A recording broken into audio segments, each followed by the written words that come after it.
Good afternoon, everyone. This is Amy Landolt from North Shore Acupuncture, and this is part of the Perimenopausal in a Pandemic series.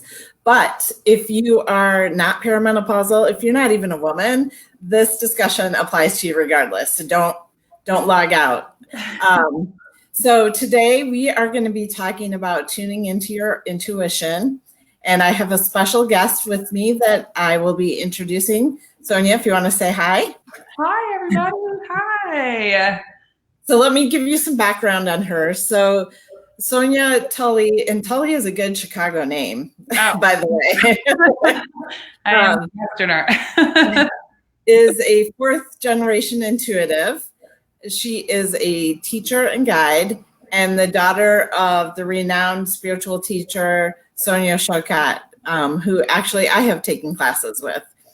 And she has taught intuition worldwide, including at the Infinity Foundation down the road from us, and has worked as an intuitive teacher for more than a decade. And she's the author of the best-selling Hay House book, You Are Amazing, which I have right here. Not favorite. But if you look at this, if I flip through, you're going to see a lot of highlighted. Maybe I am not showing the highlights here, but a lot of really good stuff. And actually, Sonia, I wanted, at some point, I should point out to you, there's something you wrote in here that is perfect for what's happening right now in the pandemic, and you might have forgotten. So I might have to remind you of that. Sure, please do. And I love, whenever I see a book all marked up, it is my favorite. I'm like, yes, right, star, everything. You should see all my books. So it makes me feel so happy. So I wanted to give people a heads up about this and some of the things if you are here because I talked about this being perimenopausal in a pandemic, we're not going to talk about all of these things, but this book is still good for you. It talks about a lot of things that people end up facing during perimenopause because they haven't taken care of it earlier. And this is a period in your life where your body forces you to take care of some of those things if you haven't done it earlier.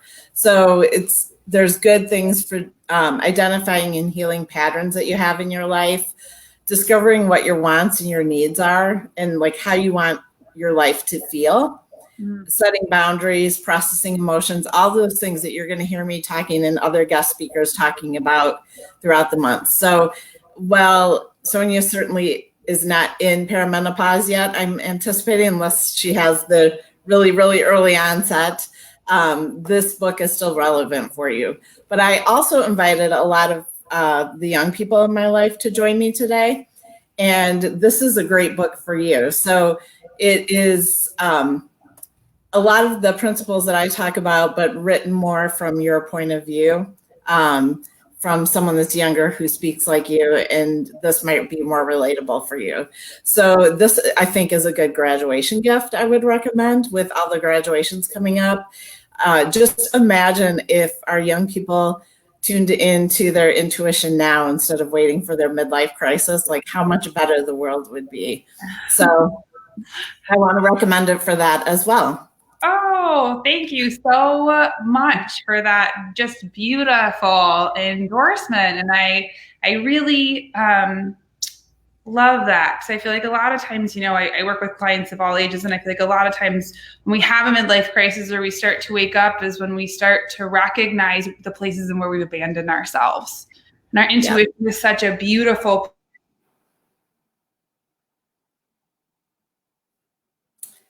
I am frozen. Can you hear me?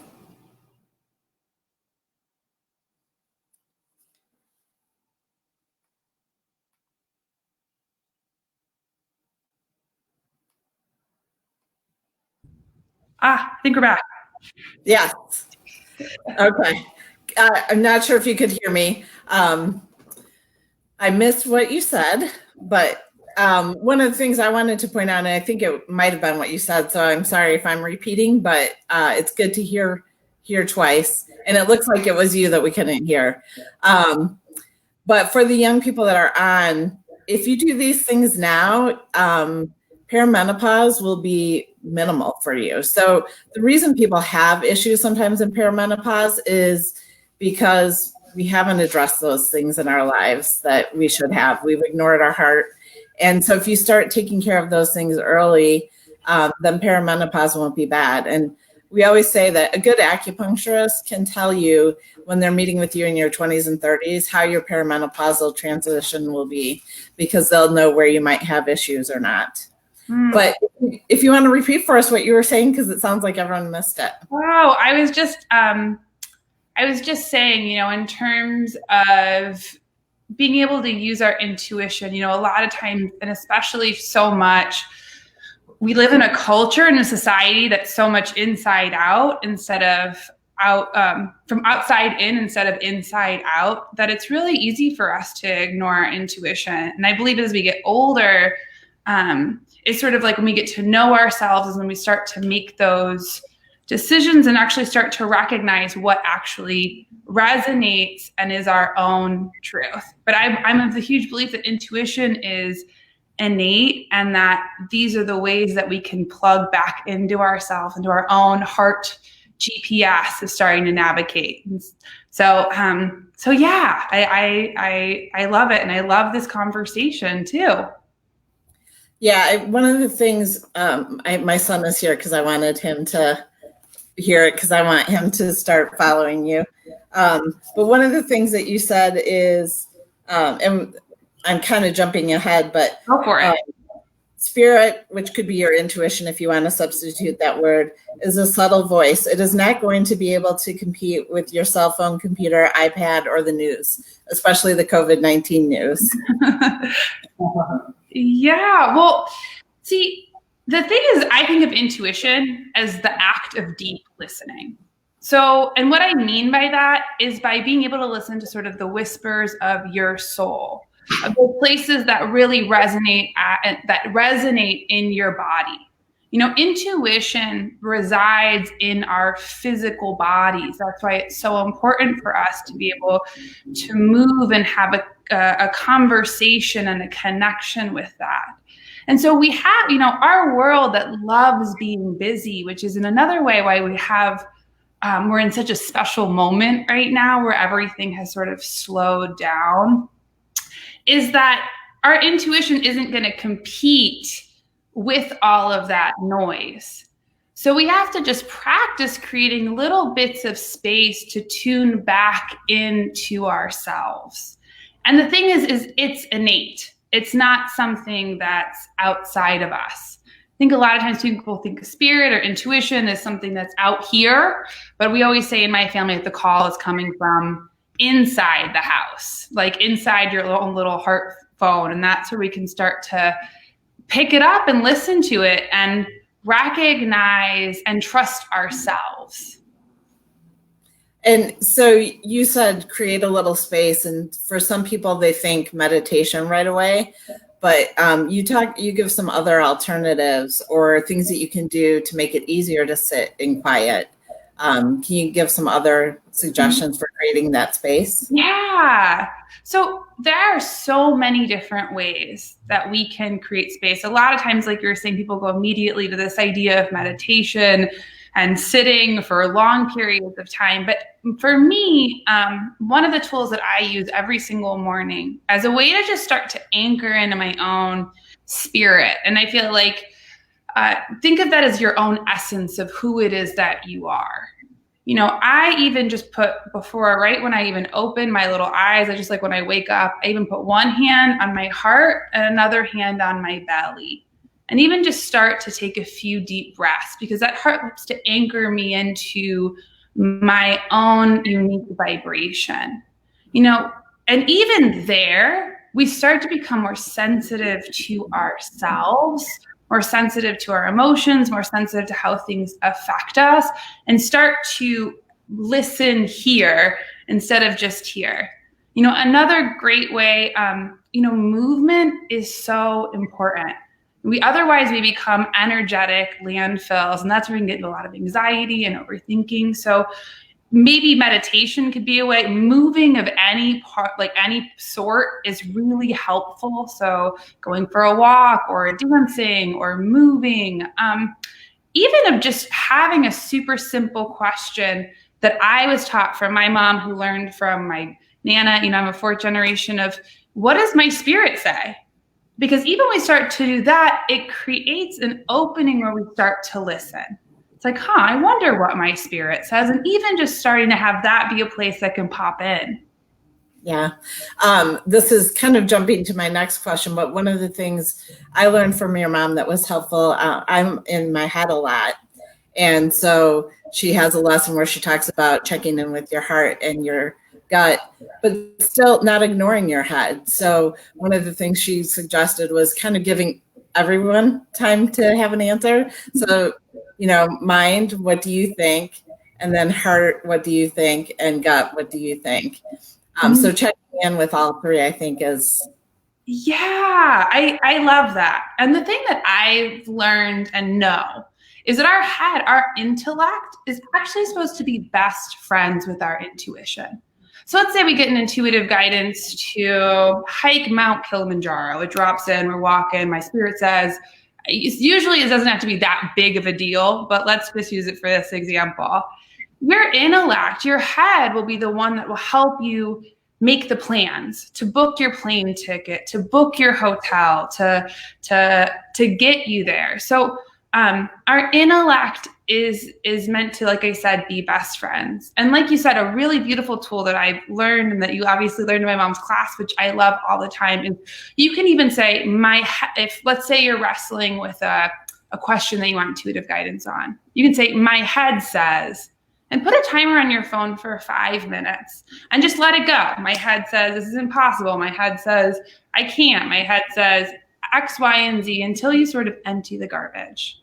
And then put a timer on your phone and say, my heart says, and use that same tool. And two things that'll happen that'll be interesting is that, when we empty the garbage, which is like that part of our head that talks a lot, because it's trying to keep us safe, it's trying to protect us, it's not an issue, is that we can then create more space to tune into our own hearts. And second of all, we as intuitive beings, one of the ways that our intuition gets choked off a lot is right here in our throat chakra. We often don't say things out loud. And when we empty that container and say it out loud, oftentimes we can feel, because we're resonant beings, we pick up on vibration, what's our head and what's our own intuitive guidance. I love that part of your book. You suggested when you're really stuck with something, saying it out loud. And my next question, I'm kind of answering it with your words, is how do I know when it's my intuition? How do I know when it's intuition versus ego or fears or desire? And one of your pieces of advice from the book is speaking it out loud, because when you can hear the truth of it or not. And it's better to understand where it's coming from. But I don't know if you have other advice besides in the book. I love that. Yes, totally. And I'm like, yes, I love that. I love it. You're like, I know that, I've got the tool. I'm like, yes.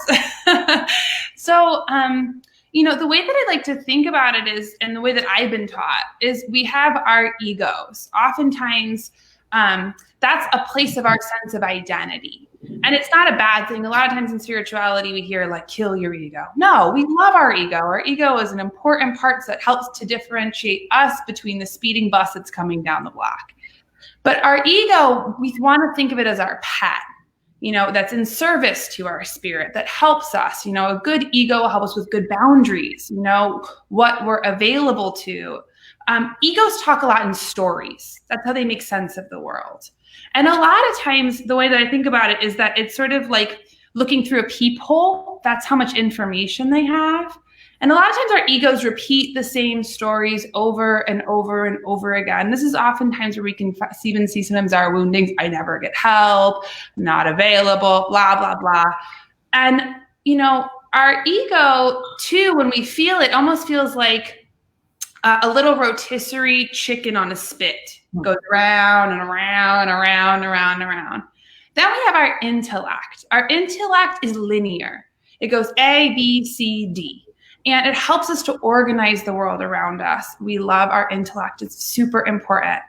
But both with our intellect and our egos, when we feel them in our bodies, the way that I like to think about it is it's like wearing a pair of pants that are too tight.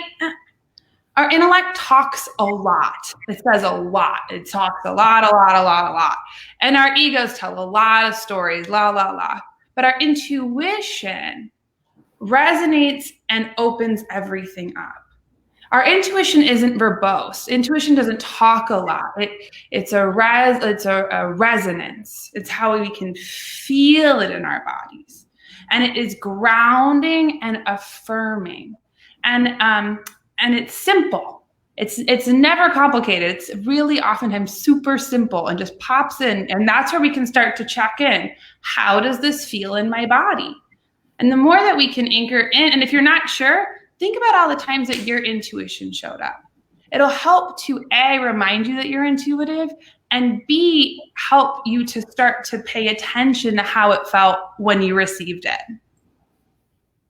Yeah, I know some people like to write down when they think they've had an intuitive piece of information, just keeping track of that, because that helps you pay attention to it and honor it and strengthen it. Huge tool to help train our intellect to trust. Because, the thing about our intellect is a lot of times it goes all or nothing, and oftentimes really dismisses the way that we've grown or changed. Even for example, in this pandemic, I was thinking about, just the time that I've had by myself and the different things that I've learned. And when I was sitting by myself the other day, my little intellect was like, nothing, you haven't learned anything. But if I stopped and slowed down, I was like, no, intellect, that's not true. I've learned a lot of different things. So we write them down. Not only do we take ownership of it, but we can start to have our head pay attention and notice, which helps us to trust our intuition and trust our spirit. I forgot to mention in the beginning, if you have questions, please put those in the comments and I'll make sure that we ask those questions. And if you are watching this, I know there are a lot of people that couldn't watch it live. So if you're watching it after the fact, you can put the questions in the comments and I'll see if I can get answers to you as well. I might be able to just from the book. So we talked a little bit already about, like how do you start developing your intuition? Do you have any other suggestions you would provide besides creating space and the exercise you gave? So there are so many different ways. We would say in my family, God's calling, probably my mom. But first thing I would say is expect your intuition to work. We oftentimes don't think we think of other people as intuitive. But even when we can start to make that subtle differentiation and say, I am intuitive. I pick up on more than what's just on the surface plane. I'm an intuitive being. Even then we start to spin inwards. Second of all, a really great place, practice listening.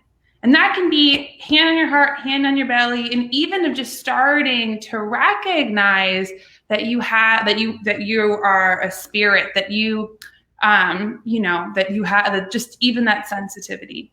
3, start to pay attention to all the ways that you've been intuitively guided. And they don't have to be big deals. But when we start to really take ownership, write them down, notice, I had this experience, or I knew that, or whatever, we start to call back the pieces of ourselves that forget that and start to train our minds. And fourth of all, just even of letting yourself, because intuition doesn't work in the same space of intellect, of black, white, right, wrong, good, bad. It works in the moment.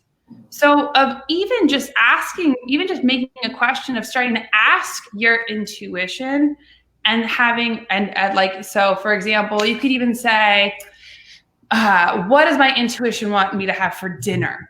And you just start to practice listening and start to have fun with it, because you'll notice that it starts to snowball and it'll start it'll start to keep picking up, and you'll just start to really build those muscles. Yeah, I think that's important. It doesn't have to be some big, important, life-changing decision. It can be simple things like what to have for dinner. Well, it's a great place to start. Because when we start, I oftentimes thinking about building a relationship with our intuition, just like building a relationship with anyone or any person. If you're going to build a relationship with somebody and want it to be built on trust, you have to nurture and water that relationship. And with our intuition, the more that we water and pay attention to it, the more that we, even just start to notice it, the more that we can trust it when it shows up. And I feel like most importantly, have fun with it. A lot of times we can think of our connection with our intuition or spirituality as something that's really serious. And it can, obviously can help us heal and give us really good insights. But for me, I think of the realm of spirit as playful.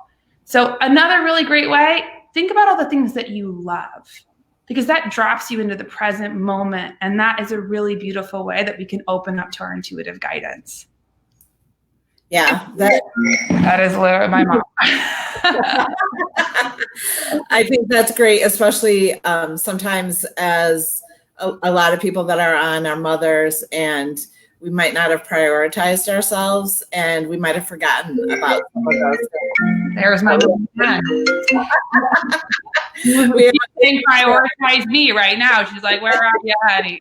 But I think that's really true. I find that and also just that the times are changing a lot, in terms of just that there hasn't been a lot of space for people, like especially moms, even I've seen my own mom and my own evolution of just where the world is right now, of being able to listen in more deeply and paying more attention and having that be a priority. And I think it's such an incredible and important shift for the kids. I mentor clients of all ages. A lot of them are older, but even there, like, you set an example. Your kids watch you always, and those shifts and how you show up and how you start to really honor yourself, I think, is the biggest teacher of all. That's how I learned, watching my mom.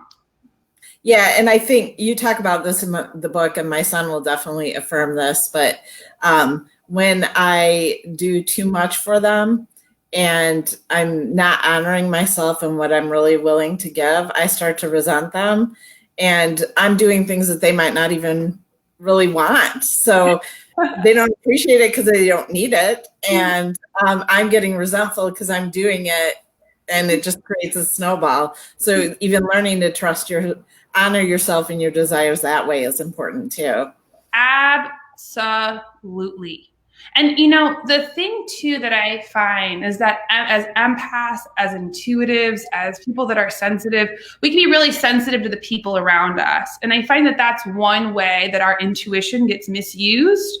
We show up, we can feel people's discomfort and our desire to help can put us into this place of overgiving and not checking in and honoring ourselves. And so one thing that we can really do is actually just start to trust the spirit of other people. It's like having to trust. I mean, I do it even with my boyfriend here. It's like, I'm going to, do all the different things. And then later I've overgiven. It's like, okay, I have to trust his spirit that he knows how to clean the kitchen, and that I don't have to get in there and do it. And ask for help, Yeah, exactly. And I think sometimes we do that because other people are hurting and we want to take that hurt away from them, but that's part of their path, and that's how we grow, and that's where beautiful things come, is from going through our own challenges. And we're taking those opportunities away from people if we try to step into their stuff. Absolutely. And oftentimes I find that as intuitives and as people, it's like we're really good at giving support, but not as good at getting support. So we give a lot because in a way, what we're doing to others is trying to give more support of what it is that we need. And in reality, we can start to recognize that everybody not only has their own path, but also empower people and empower the people in our lives to advocate for themselves, ask for what it is that we need, and that giving, that our model of giving doesn't have to be the martyr anymore, that we don't have to martyr ourselves to be support or to be a good friend, mom, partner, X, Y, or Z. And just starting to even bring those pieces back into balance, because it all balances out. So that's a great topic. What have you done to work on your ability to receive and to become stronger in receiving? Oh my gosh. For me, it's a practice, definitely, and the first thing that I have to do is even start to slow down. Because when I get too busy is oftentimes when I don't pay attention to what it is that I need. And it's interesting because even as an intuitive, sensitive, aware, all the tools, I'm still a human being and can be really messy. So even just the other day, even yesterday, I was working and then all of a sudden I was like, I need to just sort of lay in bed and be quiet. And it was a good indicator for me as I was laying there and thinking, what's off that I need more support? So first of all, of even just starting to talk to my partner about it, talk to my family about it, and also a place of where I need to recognize and turn over and pray. And so for me, slowing down, checking in, because it's really easy for us in our busy lives to not do that. And then second of all, ask. And sometimes it cannot, especially if we're not in the habit or we're really feel good giving, it can be an uncomfortable time, but also of recognizing that we get that support, it feels so good and helps to break ego stories of I can never be supported, or I can never ask for help, which shows up so often. Yeah. No, I can't relate at all. No, not at all. What are you talking about? That's great. So are there any questions? I feel like I'm taking all the question time. And I didn't mention in the beginning because I jumped right in, but one of the reasons I wanted to talk about this in particular with perimenopause is actually as our hormone levels change during perimenopause, we become more receptive to our intuition. So it's a great time to be developing that. And that is one thing you should take into consideration when you're experiencing some mental fog. The mental fog is happening because your brain is literally under construction. It's being rewired, and it's being rewired with more creativity and a closer connection with your intuition. So it is a bit of an inconvenience, but it's for a great purpose. So just keep that in mind when you're experiencing mental fog. And if you slow down, you will experience less mental fog, because part of the reason we have mental fog too is because we're trying to do too much at once. Yeah, that makes a lot of sense, how much pressure we put on ourselves. And maybe also just a place of practicing compassionate with ourselves, just being so, I have to practice all the time when we were talking about the support question of just being gentle with my sweet spirit. And I'm like, it's okay. Everything's okay. Yeah, that actually is, I didn't have anyone in this group or series talking about self-compassion. So another reason to read this book, because I didn't count how many times you say it, but self-compassion is in here all over the place, which I appreciated. So whenever we want to focus on developing or learning a new skill, we always do better if we have a coach. So you are a coach, an intuitive coach, teacher. So how can people work with you? Yeah, so I do two things. I do intuitive readings where I look at your soul, your soul purpose, your gifts, your blind spots. That's usually where we keep repeating the same things again and again, and where people have I usually say a burning question that they want answered. And then I also do intuitive mentoring. So, this is a place of really taking ownership of these tools to having a felt experience. So often in our life and in our world, we have all the information, we read all the books, we do watch all the videos, but unless we have a felt experience and some grounded support, it's oftentimes just more information and can just be a place of where we can be hard on ourselves. So so I do my intuitive readings, which I love, and my intuitive mentoring. You can find more information on both of those on my site, soniatully.com. And I'm actually at the moment developing a group into like intuition mentoring program, because I also just think it's really important to have community of other people to talk and work with. So that'll hopefully be coming this summer, which I'm really excited about. That's great. That was actually my training experience with your mom was in a group, and I think that's really beneficial, and you connect with other people with like interests as well. I'm so excited. I feel like, were you at Eaglewood then? I feel like was me or my sister there? No. I actually wasn't able to go to the live. Because we had a death, and so I had to miss the live day. But I had all of the online. Oh, they're great. I mean, I don't know. I'm biased. My mom is my favorite teacher. Great teacher. But yeah, and also, in terms of it, I also send out a free newsletter, I believe, every other week. And I have a bunch of free tools on my YouTube too, Sonia Choquette Tully. So I'm here got all the tools of the toolkit to help you keep adding it, keep growing those muscles. So I will put the YouTube channel in the comments so it's easy for you guys to find. But I would definitely recommend subscribing to our YouTube channel. And I'll add the website as well. And I would recommend getting the book also. But if you're able to do one-on-one coaching, it's great. And I can tell just from what I read here, Sonia is really good at pinpointing, helping you identify specifically what is causing that pattern to repeat and give you really practical ways to change that. And then check in and change at the next level, because it's never going to be one little thing. But just that's what I liked about her mom and what attracted me to her mom. And you obviously have the same. You're very analytical and practical as well.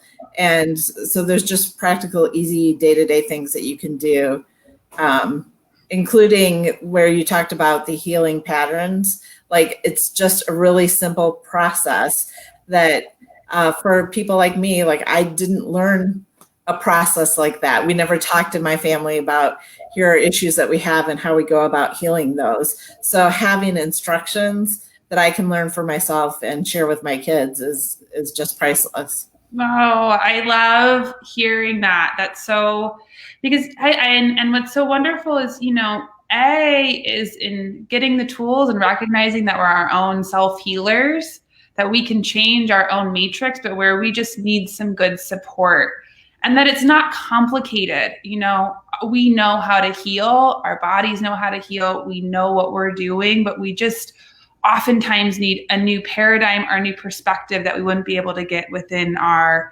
own view. And so, it's simplicity is I love, because then we can actually put it to use instead of just having more information. So thank you. Yeah. It really means the absolute world to me, and I'm so grateful. And a couple of my friends are actually going to get together and go through the book together, because like you said, if you just read it, it's just more information. So we're going to go through it a little bit at a time and apply it, because there's so much in here that you can read it fairly quickly, but if you're not applying it, you're not getting things out of it. So just to hold each other accountable. So if anyone wants to join me for that, make sure you reach out to me. But if we don't have any questions, I'm just going to give people a heads up, if you don't mind, about what is coming up next with this series. Again, these topics are framed around perimenopause, but a lot of these topics apply to anyone. So feel free to jump on any of these. But on Thursday, we have Beth Lynch joining. She's an Eden Energy practitioner, and she's going to be giving tips for how to handle hot flashes. So that one might be a little bit more specific. But on Friday, Malik Turley, the owner of Hip Circle Empowerment Center, is going to be talking to us about body positivity, and everyone can use that.